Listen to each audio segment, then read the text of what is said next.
हिमालय की गोद में कुल्लू की रमणीय घाटी मंद स्वरों से प्रकृति के मधुर गीत गा रही है। यहाँ बर्फीली पहाड़ियाँ, चीड़ और देवदार के घने जंगल, गरजती हुई नदियाँ और जलप्रपात के सुहाने दृश्य देखकर मन नाच उठता है।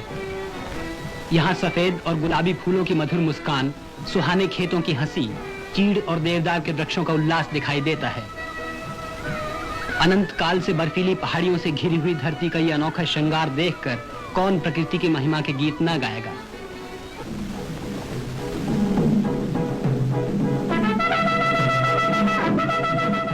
ग्राम देवता को लेकर जब लोग इस घाटी में से गुजरते हैं, तब उनके संगीत के मधुर स्वर पहाड़ों से टकराकर वायुमंडल में गूंज उठते हैं और तब पहाड़ों की वो अपूर्व शांति भंग हो जाती है।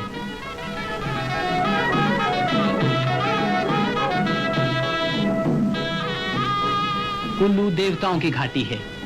यहाँ हर गांव के लोग अपने देवता में विश्वास रखते हैं।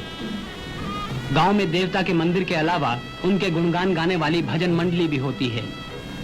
उत्सव के दिन देवता मंदिर से बाहर लाए जाते हैं और गांव के भोले भाले लोग उनके सामने संगीत के मधुर स्वरों के साथ साथ झूम झूम कर नाचते हैं। उनके गीतों के सरल स्वरों से सारी घाटी गूंज उठती है। नई सभ्यता की झलक कुल्लू में आज भी नहीं दिखाई देती। वहाँ की नदियाँ अब तक तूफानी गीत गाती हैं। वहाँ की कविताएं सिर्फ लोगों की जबान पर हैं और वहाँ का इतिहास आज भी बहुत से लोग नहीं जानते।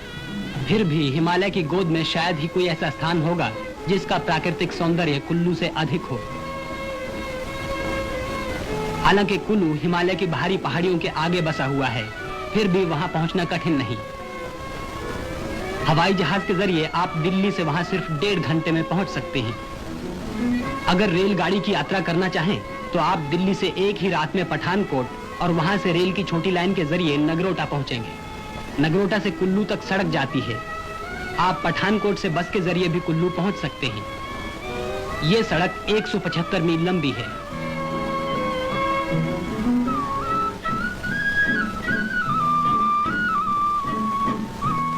कांगड़ा की सुंदर घाटी में से होती हुई ये सड़क मंडी पहुंचती है। मंडी एक बहुत बड़ा नगर है। नगर से इस दिशा की ओर कुछ मील चलने के बाद आपको ब्यास नदी दिखाई देगी। मंडी एक प्राचीन और सुंदर नगर है। यहाँ कई भव्य मंदिर हैं। चट्टानों पर खुदाई के सुंदर काम और बाजार के रंगीन दृश्यों ने इस नगर की सुंदरता और बढ़ा दी है। पंडू में ब्यास नदी को पार कर ये सड़क ऊंची चट्टानों और पहाड़ियों के बीच में से होती हुई नदी के साथ साथ आगे बढ़ती चली जाती है। चट्टानों के सकरे रास्ते में बहती हुई घोर गर्जना करने वाली ये तूफानी नदी कितनी भयानक दिखाई देती है। झूले की मदद से नदी को पार करने वाले इन पहाड़ी लोगों को देखिए। इस आदमी की हिम्मत भी गजब की है। यहाँ जरा सी असावधानी हुई कि समझो गए नीचे। आगे चलकर पहाड़ों के बीच का ये तंग रास्ता खुल जाता है और फिर दिखाई देने लगते हैं पहाड़ी मैदान और सुहाने खेत। इसके बाद आप बजौरा पहुंचेंगे। यहाँ एक ऐतिहासिक मंदिर बना हुआ है। यहाँ से चौड़े मैदान में 9 मील का फासला तय करने के बाद आप कुल्लू के मैदान में पहुंचेंगे। कुल्लू इस घाटी का प्रमुख नगर है। यह नगर ब्यास नदी के किनारों पर बसा हुआ है। ऊंची पहाड़ियों से घिरी हुई ये नदी इस घाटी के ठीक बीच में से होकर गुजरती है। शांत दिखाई देने वाली ये नदी चट्टानों पर से होती हुई चिनार और जंगली वृक्षों की छाया में बहती है। कुल्लू के लोग इस नदी से पूरा फायदा उठाते हैं। ये नदी न सिर्फ सूखे खेतों की प्यास बुझाती है, बल्कि लकड़ी के लट्ठों को जंगलों से मैदानों में पहुंचा देती है। ब्यास घाटी का ऊपरी भाग शायद हिमालय का सबसे सुहाना और हरा भरा स्थान है। 24 मील तक फैले हुए इस इलाके में फलों के बहुत से बागीचे हैं, जिनमें बढ़िया किस्म की नाशपाती, सेब और दूसरे फल पैदा होते हैं। रेसन और कैट्रियान मछलियां पकड़ने के बहुत बड़े केंद्र हैं। दूर दूर से लोग यहाँ मछलियां पकड़ने के लिए आते हैं और उन्हें कभी निराश नहीं होना पड़ता। यहाँ से कुछ ही दूर ट्राउट मछलियों को पालने की जगह है और इससे कुछ आगे छोटी सी पहाड़ी पर मधुमक्खियों का घर है। यहाँ की पहाड़ियों के आसपास छोटे छोटे गांव दिखाई देते हैं, जिनमें कुछ मकान बने हुए हैं। ये मकान 2 या 3 मंजिल के होते हैं। हर मंजिल में एक कमरा होता है। ऊपर की मंजिल के चारों तरफ लकड़ी का बरामदा होता है।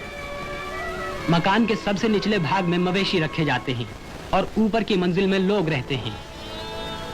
इन लोगों के जीवन में सादगी और शांति है। कुल्लू की महिलाएं जितनी मेहनती हैं, उतनी सुंदर भी हैं।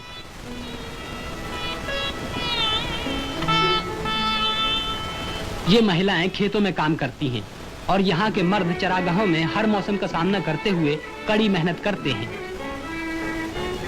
यहाँ के पुरुष, महिलाएं और बच्चे फुर्सत के समय कड़ी ठंड से बचने के लिए ऊन काटते हैं। कुल्लू के बहुत से लोग दिन भर तकली पर ऊन काटने का काम करते हैं।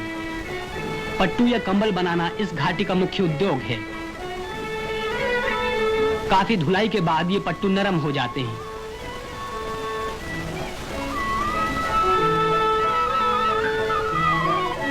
कुल्लू में पानी की कमी नहीं। इस घाटी में कई जल चक्कियां हैं जिनसे अनाज पीसा जाता है। कुछ तरक्की पसंद लोग चावल की भूसी हटाने के काम में नई मशीनों का उपयोग करते हैं। यात्रियों के लिए कुल्लू स्वर्ग के समान है। पहाड़ों पर चढ़ने वाले ऊंची चोटियों को देखकर फूले नहीं समाते। कुछ कम साहसी लोग इस घाटी में ही अपना मन बहला लेते हैं।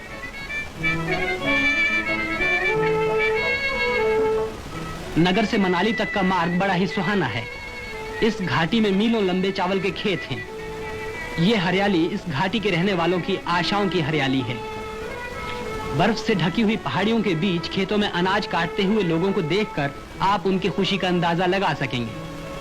आप यही सोचेंगे कि प्रकृति की छाया में हम यहाँ इसी तरह विहार करते रहें।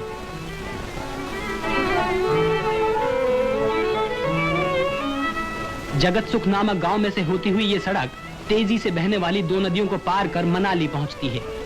मनाली एक बड़ा ही सुंदर स्थान है। यहाँ देवदार के घने जंगलों में 700 वर्ष पहले बनाया गया डोंगरी का मंदिर है। मनाली से यात्रा शुरू कर दर्रा रोहतांग में से होते हुए लोग पुराने जमाने से लाहौल और लद्दाख की मंडियों में व्यापार करते आ रहे हैं। ब्यास नदी के किनारे किनारे कोटी तक की यात्रा में आप आनंद का अनुभव करेंगे।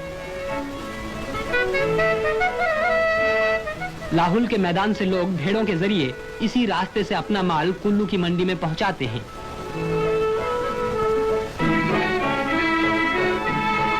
सामान से लदे हुए सीधे साधे पशु लद्दाख के मैदानों में से हो ये टेढ़ा मेढ़ा रास्ता इस दर्रे के उस ऊपरी हिस्से तक पहुंच जाता है जो ब्यास नदी के उद्गम स्थान के पास है।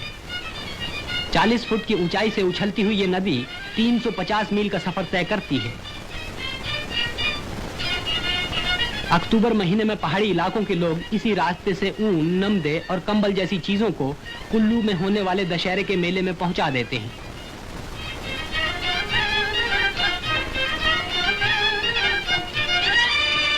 इस घाटी में लोग दशहरे का त्योहार धूमधाम से मनाते हैं। उस दिन देवदार के वृक्षों से घिरे हुए कुल्लू के मैदान में घाटी के सभी देवता लाए जाते हैं। इन देवताओं में रघुनाथ जी प्रमुख हैं। मेले के मैदान तक जाने वाली हर सड़क और पगडंडी पर रंग बिरंगे कपड़े पहने हुए लोगों की भीड़ लग जाती है। ये लोग जुलूस के रूप में अपने ग्राम देवताओं की मूर्तियों को मेले में ले जा रहे हैं। पहले दिन गहनों और रंग बिरंगे फूलों से सजे हुए रथ में रघुनाथ जी की मूर्ति रखी जाती है।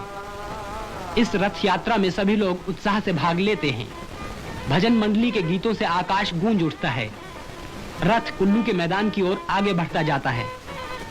कुल्लू वासियों के साथ रूपी और सांगरी के राजा घाटी के देवता के प्रति अपनी श्रद्धा प्रकट करने के लिए आए हैं। मेले में हाथ के कते हुए सूत के कपड़े, यहाँ के बने हुए दुशालों और कंबलों का खूब व्यापार होता है।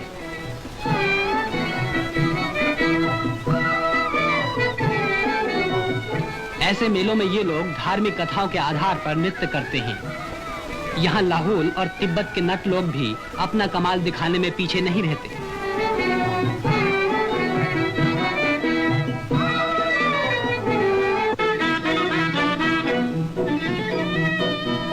अपनी प्राचीन वेशभूषा को धारण कर ये लोग झूम झूम कर नृत्य करते हैं।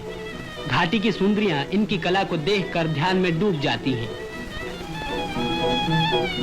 इस तरह आनंद और उल्लास का एक सप्ताह समाप्त हुआ।